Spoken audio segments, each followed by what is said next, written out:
The following segments are pre-recorded and sponsored by Longworth Productions.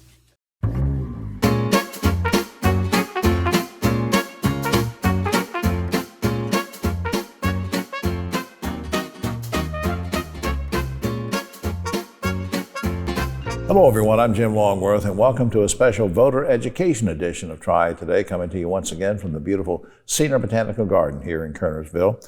I say it's a special edition because over the next half hour you'll hear from 5 folks who are running to become congressmen or congresswomen from the 6th District. And I'm going to say it's the newly drawn 6th District because it's sort of lumped together in part of Forsyth and Guilford and Davie and Davidson and Rowan and Cabarrus. And we're going to meet those candidates in just a moment. But first, a few words from Todd Hall, President and CEO of Triad Federal Credit Union, who's helping to make this show possible. At Triad Federal Credit Union, we understand the importance of the ballot box in shaping our future. The institutions led by state and local leaders form the foundation of our society. Giving candidates for office a platform to engage with voters on the issues that matter most in our communities is essential to the health of our democracy. We support Triad Today's commitment to voter education because of its importance in the political process. I'm Todd Hall, President and CEO of Truliant, and we hope you enjoy this special presentation. Thanks, Todd. And now let's meet our first candidate. Christian Castelli is a combat veteran, Green Beret, and a small business owner, and we are so grateful for your service, and thanks for being here today. Pleasure to be here. Thanks for having me. Let me ask you, maybe this is going to be an obvious answer, but what in your personal or professional background qualifies you and prepares you to be in Congress? Well, actually quite a bit. I spent 22 years serving this great country. The Army provided me a tremendous civilian and military education. Taught me leadership, decision-making, problem-solving. And there's no shortage of problems that need to be solved in our government today. So I think I've got a very good skill set that's absolutely applicable and much needed today. Well, now let's spin off that for just a second. You're talking about problems and things that we face. If you're elected, tell me a couple of things you want to attack first. Yeah, so clearly the number one issue this election cycle is our southern border. We have a border crisis of epic proportions. There was some that would lead you to believe that illegal immigration is a victimless crime. That's absolutely false. The list of victims is every American citizen. The list of crimes as long as your left arm. I am the only candidate in this race who has actually worked on an international border that was a contended international border in my former capacity as a Special Forces officer. In fact, I have more foreign policy experience and national security experience than every candidate combined. And so when you look at the problem set that we face both internationally and nationally with our southern border, I think that my background is perfectly suited for the challenges that we face today. There are no Democrats in this race because of the gerrymandered map, but I just want to say it was a Democrat, Barack Obama, that actually deported more people than other Democrats and Republicans had done. I don't know why we got away from that. Yeah. If you actually go down to visit the border wall, the part that's been constructed, there's a section that they call the Obama wall and the section they call the Trump wall. And in typical Trump fashion, the Trump wall is 10 feet higher. But when you talk to the Border Patrol and law enforcement, whether it's state, county, local, they will take you and show you different parts of the wall that were constructed by the different administrations. Before time gets away from us, you want to mention any other problem or issue that you want to tackle? Yeah, so the number one issue is the border, the fentanyl crisis. Anything that's costing American lives at a rate of 300 a day needs to be our top priority. The economy's painful, interest rates, epic inflation that's been the highest in 40 years. I mean, those things are important and they're painful for American families, the kitchen table issues that we talk about and hear about. But it's still, they pale in comparison to the challenges and the hardships a family face that have lost somebody due to fentanyl, the scourge of human trafficking and all the other issues, property crimes and whatnot. That are taking root as a result of the issues at our southern border. All right. Term limits, would you favor them or not for Congress? So I am absolutely in favor of term limits. I have signed the term limits pledge and intend to stick to it. And how many terms would that be? For So folks who there's don't two know? pledges that are out there. One is 6 years, 3 years in the House, and 2 terms in the Senate, which is 12. I signed the 6 and 12. There's also an 8 and 12. I signed the 6 and 12. All right. So you don't want to be in there for a lifetime. No, I need to go up there, and I have no desire to be a politician. I'm a soldier. I need to go up there, do a tour of duty in Washington, and get things moving in the right Good way of direction. putting it. Up on screen, Castelli4nc.com. Please check that out, folks, Castelli4nc.com. I wish you good luck. Again, thank you for your service, and thanks for spending a few minutes with us. It's a pleasure being here. Thank you. We'll be right back after this.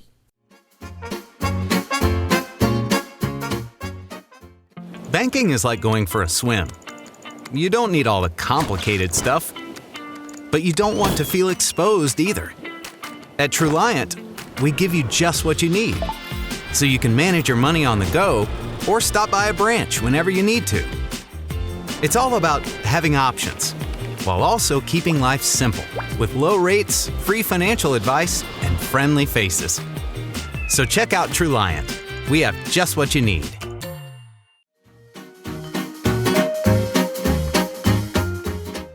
Back now on this special voter education edition of Triad Today as we speak with 5 of the candidates for Congress in the 6th District, and we now are going to spend a few minutes with Dr. Mary Ann Cotta-Janis. She's a plastic surgeon in Greensboro. Welcome to the show.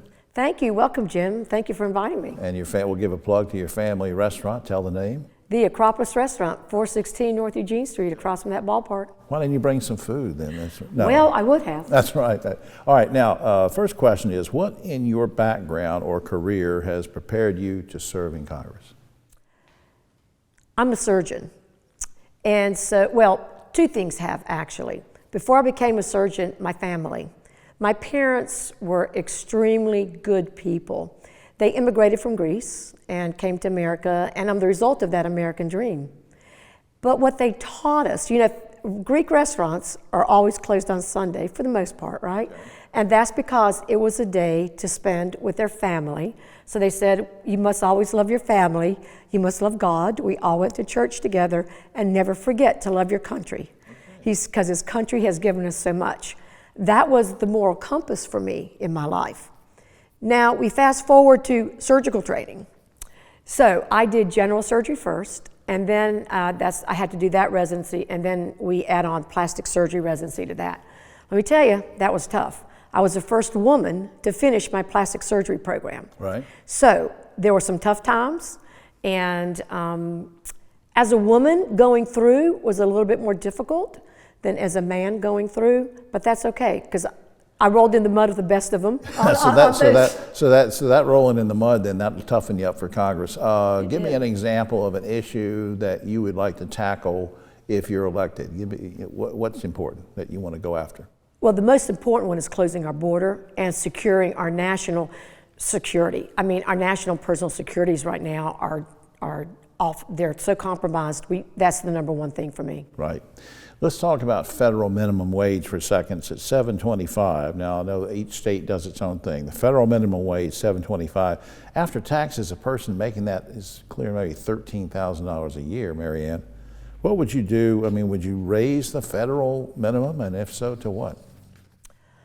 That is a really difficult thing because, like you said, it varies state by state and even within a state by localities, right?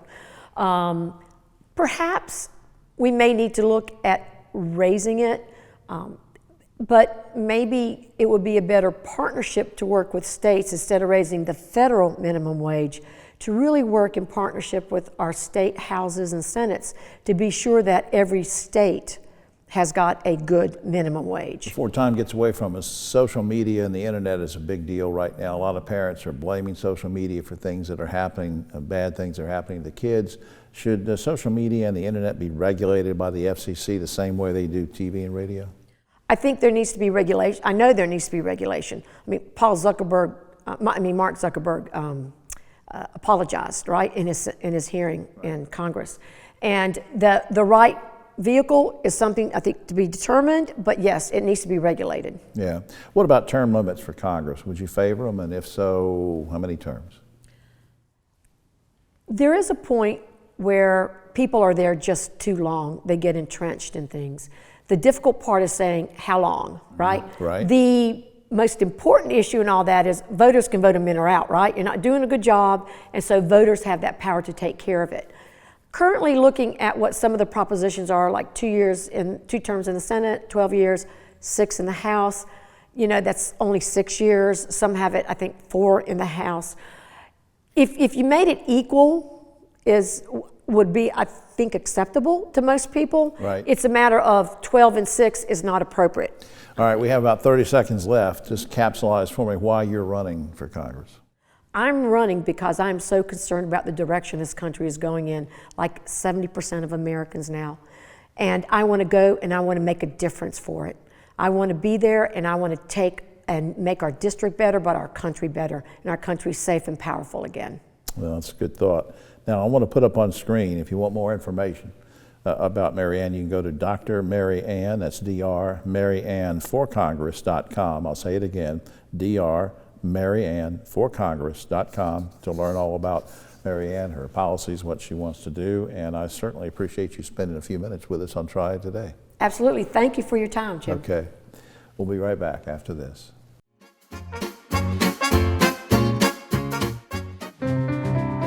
The world's brightest are Fulbrights, Goldwaters, McNairs, and Spartans. Prestigious doesn't have to be expensive. And we know you will make a difference wherever you go.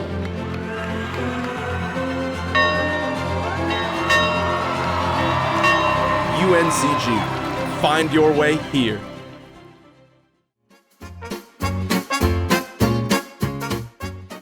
Back now on Triad Today for this special voter education edition. We're so glad you stayed with us. We have a first-time visitor to the program with us now. We want to meet him over the next few minutes. Addison McDowell is a former lobbyist in the insurance industry, and we certainly appreciate you taking time to sit with us for a few minutes, Addison. Yes, sir.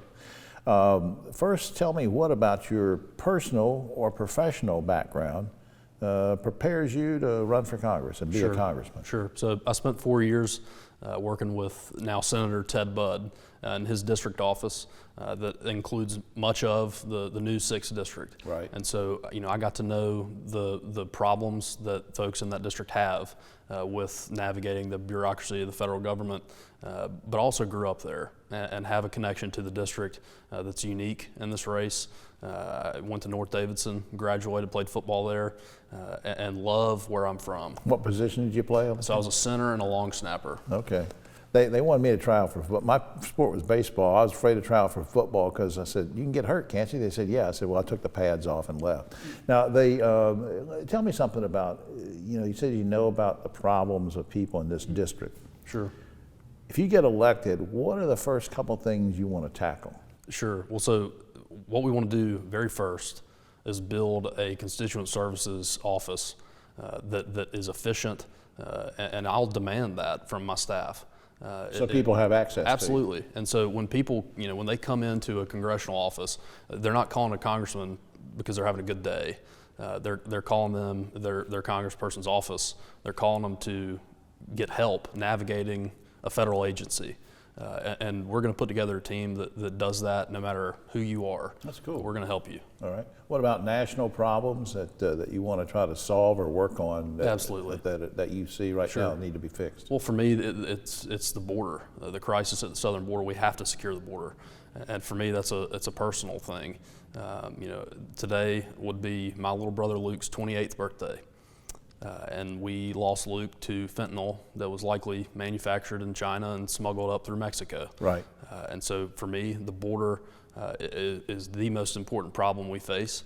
But also, economic security is a big one.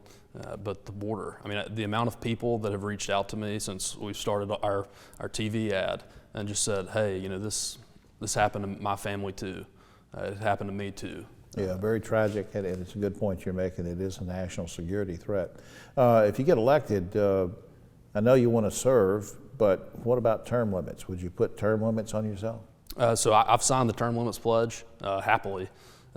did that. We're going to take it 2 years at a time. I told my wife, after 2 years, if you say, hey, I just can't do this, all right, my family is the most important thing to me, so it's a team decision. As a family man, I know you probably share some of the concerns that parents have about social media and the harm it can do to kids. Now, the question to you very quickly, though, is would you like to see the internet and social media regulated by the FCC the same way the FCC regulates TV and radio? So, I can't speak to what may or may not happen in terms of regulations in Congress, but what I do know is that our children are facing a crisis, and I care about my daughter and I care about what she sees. But let's talk about schools. What she's being taught in school is almost as bad as what she's going to see on social media, and so I want her to learn how to read and write and do math, and she's not doing that on social media, and she right now I don't know that she would do that in school. Yeah. What about minimum wage? People who are on minimum wage after taxes maybe clear $13,000 a year. Would you like to see the federal minimum wage raised? I know states do their own thing. The federal minimum wage raised?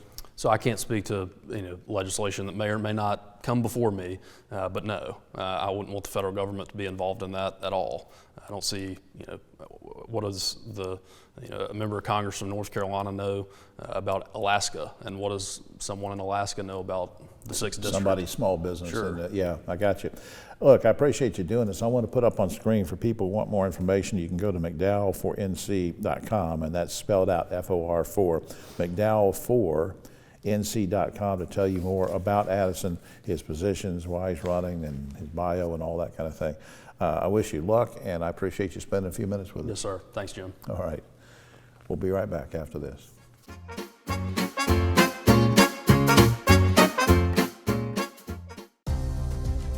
North Carolina's economy is growing, bringing new businesses and opportunities. The need for electricity is growing too. At Duke Energy, we're meeting the challenge, providing even more electricity that's cleaner, reliable, and that stays affordable. We're getting out of coal and reinvesting in our communities with a diverse, balanced mix of energy sources and making targeted upgrades to the grid so that North Carolina can thrive in a smarter energy future.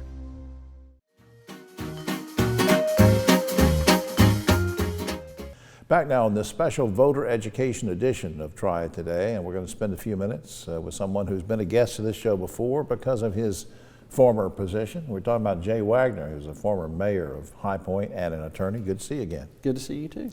For folks maybe that haven't seen or heard you interviewed before, tell me and the audience what in your background, professionally or personally, prepares you to run for Congress. Wow, I've spent the last 11 years serving in the city of High Point, 5 on the city council and 6 as mayor.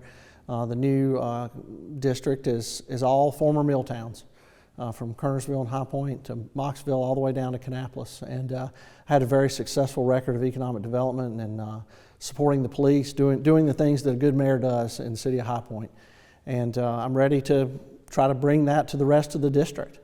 I'm the only person who's born and raised and actually lives in the district who's running, and I've done a great job, I think, of being the mayor of the city of High Point. I'm ready to go sit on the other side of that desk. All right, so your slogan is, "I'm not an outsider." Is that right? Well, I mean, I'm not a DC insider, certainly. Okay. But I am someone who has some real life on the ground experience of making a difference in their community. Jay, if you get elected to Congress, what are 1 or 2 things that you would like to tackle immediately that you see as problems?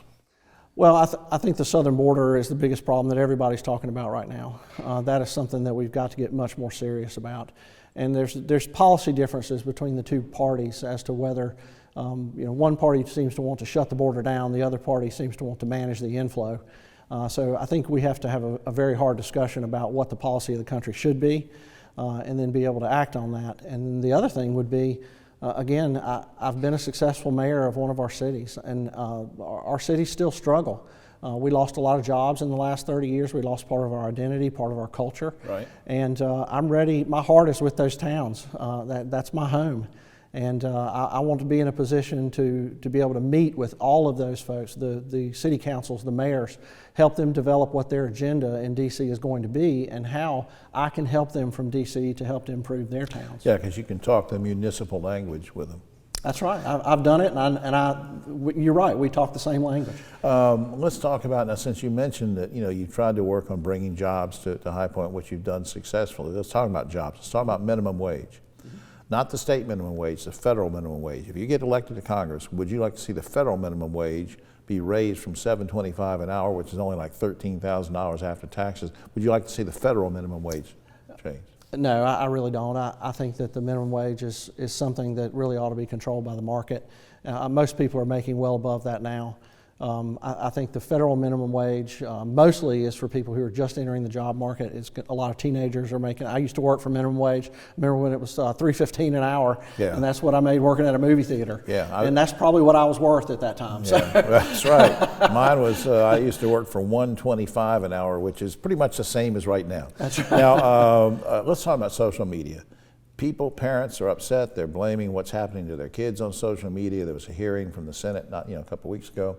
Would you like to see the internet and social media regulated by the FCC the same way they regulate TV and radio? I think that's something that we have to look at, but I also think that we can't escape the fact that the parents also have some responsibility for what their children are doing. Right. I don't think that we can absolve parents of their responsibility. You can't allow your kids to do things and not supervise what they're doing and then blame the government because they're not regulating it. But a lot of them are. Oh, well, that's a very easy thing to do. Yeah, we all like to blame somebody else, I guess. I'm a personal responsibility guy. Right. You've got to look at what your kids are doing. You can't just hand them a phone because you're tired of fooling with them and let them do whatever they want. Right. Now, there are things on the internet. We need to protect children from things on the internet that they shouldn't be seeing. Children are very vulnerable and they're not particularly smart. Yeah. They don't make good choices. That's part of being a child and learn to be an adult. Before we run out of time, real quick, term limits for Congress, yes or no? Yes. I've signed a pledge to limit my terms, and I did that as mayor. I served 6 years, and I chose not to run again. Well, you held to your belief then. Yes, I did. You actually said something, and you kept to it. Absolutely. Well, that's refreshing. All right, up on screen, jwagnerforcongress.com is the website, jwagnerforcongress.com. And I'm so used to calling you mayor, but all right, mayor or former mayor. Jay, thanks for being with us. I'll still answer to that. Thanks for being with us. Thank you, Jim. We'll be right back after this.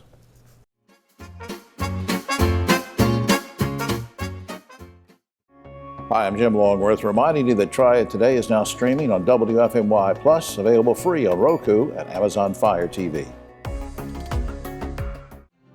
The world's brightest are Fulbrights, Goldwaters, McNairs, and Spartans. Prestigious doesn't have to be expensive. UNCG, find your way here.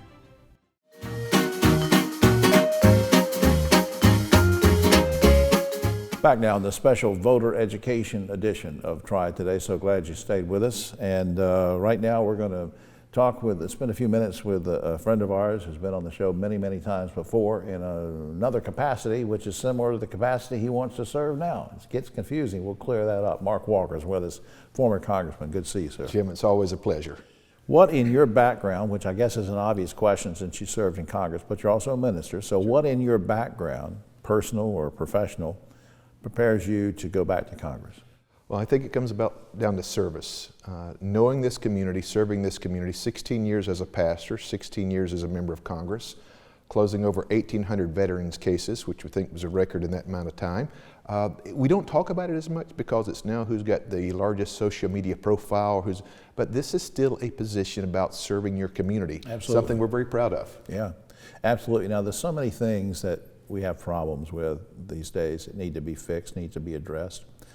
If you're elected and you have the power to do this, what one or two or three things do you want to tackle first? Well, I think the thing that's if you look at any survey or polling now, it is a border crisis.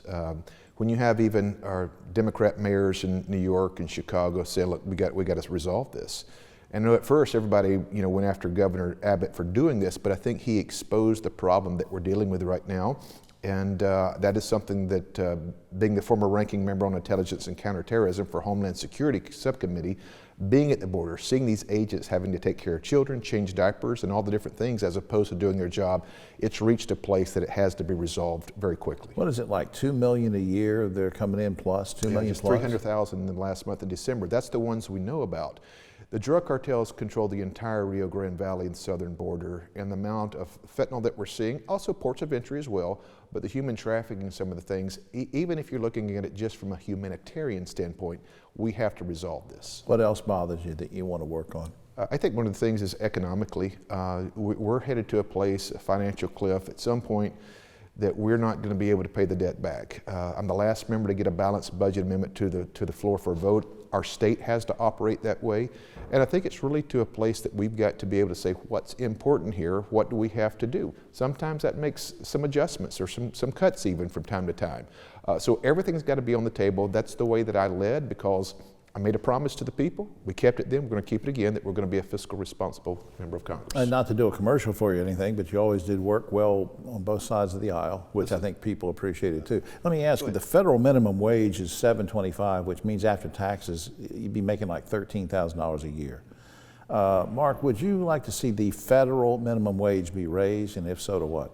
I'm open to it with this caveat. I want to make sure that we don't go after small businesses and put them in an undue process, and here's why.